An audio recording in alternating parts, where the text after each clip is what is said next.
Hello everyone, I have with me Manav Shah, AIR 3 of CA Final. Congratulations Manav here. Thank you very much. Very well done. So Manav has been an Inter CA, also 19th rank holder. Yes. And Manav has been with us at Inter as well as Final for FR and AFM. Yeah, you made us all very proud, and tell us how did run us through your day. So basically, yesterday it was expected कि result around 10:30 आएगा. So I woke up around 8:05 a.m. and 8:09 को a call came. So I was like कि ठीक है कोई होगा relative का call होगा. But when I took it up, एकदम strong आवाज़ में, एकदम भारी आवाज़ में a person called, am I speaking to Mr. Manav Shah? Yes sir. ऐसे goosebumps आने लगे थोड़े वही time पे. Then he was like, congratulations, you have secured 3rd rank in CA final with 82%. So there was a 1 minute silence over there. कि sir, I am not used to this situation. So मैं क्या बोलूँ? So I was like, are you sure sir? So he was like, yes. Did I wake you up? Like, yes sir, I just woke up a few minutes. Hopefully I am awake. Hopefully I am awake. Yes, I did not miss this call because I was literally manifesting this call, but I was not very sure about that I'll get secure and a 3rd rank here. So I just he passed the phone to vice president. He congratulated me, and then they just said enjoy your day. And I just told my entire family कि call आ गया, president का call आ गया. But there was कि stay low, देखते हैं result आने दो एक बार, फिर हम लोग सबको बोलेंगे कि क्या हुआ. फिर around 8:30 calls आने लगे सामने से. Before I saw my result कि congratulations. फिर एक्चुअली मेरा जो इंडिविजुअल मार्कशीट है वो मैंने 1 hour 1.5 hours बाद में देखा कि स्कोर क्या है मेरा. मतलब टोटल पता था सिर्फ, बट इंडिविजुअल ब्रेकअप नहीं पता था. फिर बस 12-2 बजे तक सिर्फ कॉल अटेंड किया मैंने. It was an amazing feeling. मतलब best day of my life till now. Best of my entire family का बेस्ट डे होगा वो, ऐसा लग रहा है. I'm sure. A very small story I would say. Manav in fact happened to mention that once you got the call, लोग Truecaller पे check कर, he actually went to YouTube and he tried to check that is this the president's voice or not. Correct. So Because बहुत ज़्यादा audit कर लिया. 3 साल हो गए सर. Correct. Very nice यार.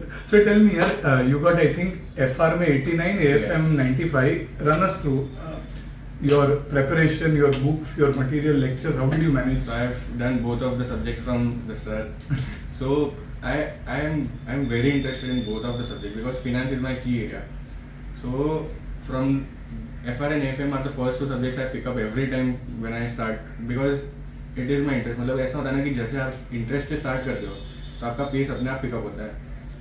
आई have only referred Bhavik sir's books. मतलब modules मैंने जेन्युइनली सिर्फ IBS के पेपर के टाइम खोले थे कि फॉर अ रेफरेंस अगर मुझे लेना पड़े, वरना Bhavik sir shield is the best thing that I have seen in FR and AFM literally. And the question book जो वे में उन्होंने फ्रेम किया है, टू बी ऑनेस्ट मुझे नोट्स, खुद के नोट्स देखने की भी ज़रूरत नहीं पड़ी. I have just seen his books and वही रेफर करते करते I have completed my FR and AFM. I am genuinely very happy to learn from him because the way he, मतलब सबको लगता है कि 360 hours is a very big time, but जो understanding के साथ आपको सिखाते हैं वो आपको कहीं नहीं मिलने वाला. क्योंकि मैंने इंटर भी इनसे किया, फाउंडेशन फाइनल भी इनसे किया, तो जो अंडरस्टैंडिंग मुझे FR AFM की आई डोंट थिंक कि कोई और प्रोफेसर इतना दे पाते हैं. क्योंकि मैंने 1-2 और रिवीजन वीडियोस देखे बाकी कोई प्रोफेसर्स के, but he gives real life examples to be honest. क्योंकि इनके एक्सप्लेनेशंस में ही आप डूब जाते हो.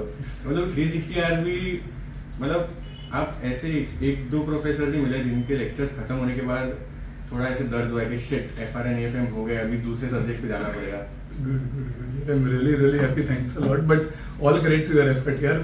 पढ़ाते तो सब लोग हैं, but a rank is always a hard work of the student that is there. And आपने इतना जो मेहनत डाला है, I'm really happy that your parents, family and everything, everyone is. It is a collective effort to be honest. Correct. Family, friends, आपका, मेरा, it is everyone's achievement to be honest. क्योंकि वो लोग के sacrifices भी बहुत है. Correct. खुद के तो sacrifice खुद के लिए तो करना ही पड़ता है, but parents और जब भाई बहन सब करते हैं आपके लिए, it is a very fruitful thing to get. तो बस that was my motivating factor to be honest. क्योंकि जो स्टडी लीव के 6 months उनमें उन्होंने जितने कॉम्प्रोमाइजेस सैक्रिफाइसेस किए, आई डोंट थिंक कि कोई भी करेगा ऐसा मेरे लिए. क्योंकि मम्मी का तो कैसा था कि mummy would not leave me for a second alone. मेरा ऐसा था, I used to walk while studying theory subjects में. तो मम्मी घर पे ही रहती थी, मम्मी नीचे भी नहीं जाती थी कि नहीं उसको कुछ खाली कमी महसूस ना हो. She used to manage my all my times. कि इसको ये टाइम पे खाना दे दो, इसको ये टाइम पे चाय दे दो. So और उन सब की मेहनत की वजह से मैं इधर बैठा हूँ आज. So you were shared, yeah. Yes, I shared. With the parents, very nice. So tell me, if a student is now listening to you and wants to start his CA journey, or he wants to get the mark sheet that you got, what is that one habit that you think really helped you a lot? Consistency, sir. Consistency is the most important thing, because जितनी बार आप पढ़ोगे, जितनी बार आप revision करोगे, उतना recollect होगा. Because CA final is a vast course, very vast course. मतलब inter में आई वुड से कि ठीक है, एक दो रिवीजन छूट गए, it would not matter. But final level पे FRE आप देख लो, FR DT ऑडिट, 3 बहुत वास्ट सब्जेक्ट्स हैं. सो मेरा एक ट्रिक होता था, I used to follow it. I used to revise. मतलब सपोज मैंने 12 FR कोर्स किया फर्स्ट रीड में. So I used to suppose first day पे मैंने कोई इंडेक्स किया. The next day I used to revise the same index in 1 hour. Okay. And suppose मैंने second IDT subject लिया. So IDT करते वक्त मैं ऐसे प्लान करता था कि सुबह 1 hour I'll just do FR. So मेरे second रीड के पहले 3 revisions हो जाते थे FR के. Okay. But you just need to brush up all the concepts, not go into each and every sum. तो 1 hour आप प्लान करो. So जितनी बार आप रिविजन करते हो, इतनी बार आप रिकलेक्ट कर सकते हो. एंड डेली एक ब्रॉड फ्रेमवर्क बना दो सबसे पहले, क्योंकि आप ब्रॉड फ्रेमवर्क ही नहीं बनाओगे, आप अंदर फंसते जाओगे. सो डेली पहले ब्रॉड फ्रेमवर्क बनाओ, उसको ब्रेकअप करते करते डेली गोल्स पे आओ. एंड जब तक वो डेली गोल अचीव नहीं होता, don't leave your study table. करते रहो. एक बार हो गया, फिर आपको जितना एंजॉयमेंट करना है, जितना इंस्टा TV चलाना है चलाओ. बट उस पर आप अगर स्टिक रहोगे, बस एफर्ट्स करने, जैसे अपने आप आ जाएगा. फिर Was the phone on your study table, or would you keep the phone far away? During my studies it was far away. But breaks के टाइम पे मैं कोई भी सोशल मीडिया से डिस्कनेक्ट नहीं हुआ था. So there are all kinds of students. Like there are some people who would do complete off, some people who would be like you, who would be balancing, some people would have time control. So there's no one. I guess there is you need some kind of stress buster in your life. कुछ या किसी को friends के साथ घूमना. मैं नीचे चला जाता था टू बी ऑनेस्ट, या फिर इंस्टा पे चला लेता था. But you should know your limits. But Instagram is not a stress buster, it's a stress giver. नहीं क्या लोग मजे मार रहे हैं, मैं अंदर बैठा हूँ, पढ़ाई कर रहा हूँ. It is just a perspective. मैं आपको लिमिट्स पता होनी चाहिए कि 1 hour तो 1 hour, उससे ज्यादा मुझे नहीं जाना चाहिए. बट क्योंकि सब लोग होते कि स्क्रॉल करते करते 2-3 घंटे कहाँ निकल गए पता ही नहीं चलता. तो बस आपको लिमिट्स पता है तो आप फोन यूज करो, वरना आप दे दो, लॉक कर दो अपना phone. Okay. And were there times during your journey where you had self-doubt, or you thought कि नहीं हो पाएगा? बहुत, मतलब आई गेस कि सबके साथ वैसा होता है, क्योंकि 6 months is a big time. उसमें स्टार्टिंग के 2-3 month तो एनर्जी एटर्नली रश होता है कि पढ़ लेंगे, CA बनना है. तो उसमें एवरीवन एकदम फोकस के साथ पढ़ते हैं. बट जब मई के एग्जाम में फेब एंड मार्च का टाइम आता है तो बहुत स्ट्रेस आता है कि अभी तो 1-2 महीने ही बचा है, कुछ रिकलेक्ट नहीं हो रहा. सेल्फ डाउट बहुत आता है. मैं तो एक ही चीज़ करता था, मैं फैमिली के साथ बैठ जाता था अपनी. Mummy, my elder brother and my भाभी is also chartered accountant, they are also chartered accountant. तो उनके मैं टिप्स लेता था कि कैसे इसको मैनेज कर सकते हैं. उनके साथ बात करता था, मम्मी के साथ बात करता था, पापा के साथ टाइम पास करता था. सो बहुत मोटिवेशन मिलता था मुझे फैमिली से. इसकी वजह से I have been through this journey. वरना I don't think I could have handled this test. But it's a very encouraging thing. A lot of students feel that they are only feeling it. AIRs ये सबके ऊपर होता है. But we have spoken to all of them, and all of them have said the same thing, that they went to their family, they went to their friends. You should have a good cohort जिसके साथ आप एक resonate करके you can go back into your studies, because challenges are faced by everyone. It is how you kind of bounce back, and that kind of really defines. And ऐसा भी नहीं है कि सब लोग बोलते हैं कि रैंकर्स ये लोग ही आएंगे. नॉर्मल पीपल भी रैंक लाते हैं. एंड मेरा खुद एग्जाम्पल ले लूँ, मैं स्कूल टाइम से एक्स्ट्राऑर्डिनरी नहीं था. मतलब I used to score good marks. But आप स्मार्ट वर्क दिखाओ, क्योंकि हार्ड वर्क तो बहुत लोग कर सकते हैं. Smart work in the sense कि आप खुद से एक टाइम टेबल बनाओ, खुद से क्या पढ़ना है वो आपको कोई बता नहीं सकता. सब लोग क्या करते कि रेफरेंस ले लेके उनकी स्टडी स्टाइल कॉपी करने चाहते हैं खुद पे. आपका स्टडी स्टाइल पूरा अलग रहने वाला है. खुद का एक पहले बैठो 1-2 दिन शांति से पूरा रोड मैप बनाओ कि आपको कैसे करना है. और सब ये बहुत इंपॉर्टेंट चीज़, मतलब बहुत चीज़ देखी है मैंने, सब लोग हर मटेरियल रेफर करने जाते हैं तो वो घूस जाते हैं, मतलब मॉड्यूल भी देखेंगे, ये सर की क्वेश्चन बैंक देख ली, वो सर की देख ली, तो नो योर बुक्स कि मेरे को इतने से ही पढ़ना है, क्योंकि आपका पोर्शन वैसे कभी खत्म ही नहीं होगा। अगर आप it is a never ending cycle कि आप 100 बुक देखने जाओगे तो नो योर बुक्स, बस वो मेंटल प्रेशर बिल्ड होता है क्योंकि मेरे दोस्त ने बोल दिया कि I am referring this book, so मेरे मन में चलता रहेगा कि शिट ये उसमें से कोई क्वेश्चन आ गया तो, बट नहीं, बी कॉन्फिडेंट टू योरसेल्फ, खुद पे भरोसा रखो और आपने जितनी बुक सिलेक्ट की उसमें से पढ़ो, जितना टाइम फ्रेम आपने सिलेक्ट किया उतने में से पढ़ो, कंसिस्टेंट रहो, फिर सब अपने आप हो जाएगा। I think mastering what you are referring it is not necessary that I mean if you are trusting one source, might as well go with that and look at maybe institute का थोड़ा बहुत top up कर लिया RTPs वगैरह, because the more you refer entangle होती जाएगी। yes वो आपका फोटो मेमोरी भी नहीं बनता है ना। I mean if you see the same thing thrice, वो फोटो मेमोरी बनता है as opposed to that same thing in 3 different materials, it does not give you that good recollect value. Very nice. And in terms of your overall journey, if I look at FR and AFM especially, since you're, I mean FR maybe I will say, I think you left 5 marks of your paper, right? And with that you scored 89 and AFM you scored 95. So run me through your lectures. How did you manage to cover up your lectures and your revisions? What should a student ideally do? So FR was the first subject I took up and AFM was the second one. It took me 1.5 years to complete. 1.5 years? Because I was delaying it a lot.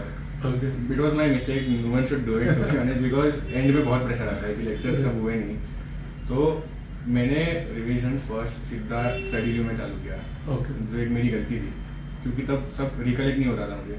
So, एक ही चीज़ मैं करता था, मैं आपके revision videos देखता था to brush up all the concepts and उसके बाद मैं डायरेक्टली डीप डाइव करता था इन द कॉन्सेप्ट्स। सो वैसे 12 आपका एक प्लानर होता है, आप 3 प्लानर्स बनाते हो for every subject, so I refer the middle one और उसके हिसाब से आई स्टडी खुद का, मतलब थोड़ा मॉडिफाई किया, खुद के हिसाब से बनाया। एंड मेरा सिंपल लॉजिक था कि फर्स्ट ईयर में I took 12 days for FR and 10 days for AFM, so I used to do multiplied by 2/3, so 8 days for FR, 6 to 7 days for AFM, for every same logic for subsequent, but for last year in FR I gave 6 days, उसमें मैंने 4 read नहीं किया क्योंकि first subject आपको blanket काफ़ी अच्छा मिलता है। सो FR में इंपॉर्टेंट सम्स आपने लेक्चर में भी मार्क कराए थे एंड खुद से भी जो इंपॉर्टेंट लगे वो ही मैं रेफर करता था, मतलब या बाकी सब मैं ग्लांस तो कर लेता था, ऐसा नहीं कि छोड़ ही देता था, बिकॉज उनमें से भी आने का पॉसिबिलिटी बहुत है। FR is a vast course, तो उसमें से ही आता है मेजरली पेपर। यस, AFM में अलग क्वेश्चंस आते हैं, तो AFM में कॉन्सेप्ट अंडरस्टैंडिंग बहुत इंपॉर्टेंट है जो लेक्चर्स में मिलता है, and that's it. So doing an exhaustive preparation and doing it multiple times really helped you. Yeah, because FR में I counted it, there are approx 1200 questions. Yes, 1000. So you need multiple revisions for that. AFM में आप conceptual clarity बहुत clear होनी चाहिए within the first year, as क्योंकि FR में आपको पता है कि रिकलेक्ट कर सकते हो आप कि ये सब मैंने किधर किया है, तो आप मैनेज करके वो सम तो कर लोगे। AFM के पेपर में आपको रिवर्स कैलकुलेशन या वैसा कुछ सम आ गया तो उसके लिए conceptual clarity इंपॉर्टेंट है, तो मल्टीपल रिविजन इज मस्ट। मैंने 4 रिविजन्स किए थे दोनों बिफोर एग्जाम्स। पेपर में was there a time where you blanked out और AFM में तो आई डोंट थिंक सो हुआ था। AFM मेरा in general across 6 papers yes there were a couple of times जब समझ नहीं आ रहा था कि पेन अटक गया था कि क्या लिखूं, बट स्टिल एक लीप ऑफ फेथ लेके लिखता गया कि भाई बी कॉन्फिडेंट टू योरसेल्फ। मतलब आपको 6 months का मेहनत आपके 3 घंटे में निकालनी है आपको, अगर आपने उधर गड़बड़ कर दी तो कोई मतलब नहीं है। तो बोलते ना कि CA is just hard work, CA is also a lot mind games. आपको 15 minutes का जो टाइम होता है रीडिंग टाइम, वो आपको बहुत अच्छे से यूटिलाइज करना है कि आपका पेपर अच्छा जाए। तो बस ब्लैंक आउट तो नहीं हुआ था, मैं 1-2 बार ही हुआ था, बट 1-2 बार हुआ था तो No worries. I mean, but were you generally a morning person or a midnight person when you were studying? I used to wake up by 7:30 and 12, 1, 2 तब तक stretch हो जाता था मेरा। Okay. And I mean, you said you were studying while walking. Yeah. So I mean, would you also listen to music or something. Yeah, मतलब FRAFM जो practical subjects हैं, उसमें I used to listen to music a lot. But how would you focus? A lot of students were ये saying foundation से sir ऐसा ही आता है, music सुनते सुनते मैं सम सॉल्व करता हूँ. And for theory subjects I used to तो एग्जाम में म्यूजिक नहीं चाहिए. एग्जाम में बचता है बच- दिन में दिमाग में बचता है कि. एंड थियरी सब्जेक्ट्स के लिए I used to keep a football, और फुटबॉल लेके मैं घर पे घूमता रहता था. It's a very unique way of studying. But क्योंकि मैं बैठता हूँ थियरी सब्जेक्ट लेके तो सो जाता हूँ. सो और ये 10th से मुझे आदत है चलने की, तो मम्मी भी परेशान हो जाती है कि कितना चलेगा भाई, सिर पे लग रहा है. But it's a good thing because I've seen people, I myself while I was reading, वो कभी कभार नींद आ जाता है, चलते चलते नींद नहीं आएगा शायद. यस, इसलिए it is the best thing कि आपका एक्सरसाइज भी हो जाएगा. 6 months में वैसे भी आप घर पे बैठे बैठे एक्सरसाइज भी कर लो, अच्छे से पढ़ाई भी हो जाती है. मतलब सबको नहीं रहता, everyone prefers to sit and study शांति में, बट मेरा थोड़ा अलग है. So you would study at home only, not a library or anything. Yes. And group studies or you would individually? Individually. मैं सिर्फ वीक या 2 दोस्तों से बात करता था throughout my entire 6 months. Okay. Okay. And any other parting tips you would like to share with the students on what they can do and what they should avoid doing? What they should avoid is talking to multiple people, talking to your, मतलब 1-2 दोस्त रखो जिनसे आप through out your entire leave आप बात कर सको, update ले सको. ऐसा है तो आप उनके साथ मैच भी कर सकते हो study pattern, but not with many people, क्योंकि बहुत लोग होते हैं जो अलग अलग मटेरियल रेफर करके आपको सिर्फ डराएंगे. उनसे दूर रहो. एंड जो बोलना चाहूँगा, बस stick to your plan, be consistent, because it is only thing that will lead to success according to me. क्योंकि आप जितनी बार पढ़ते रहोगे आपकी कंसिस्टेंसी के साथ, क्योंकि एक बार आपका डेली गोल छूट गया, फिर वो छूटते छूटते छूट ही जाएगा, होने ही नहीं वाला वो आप.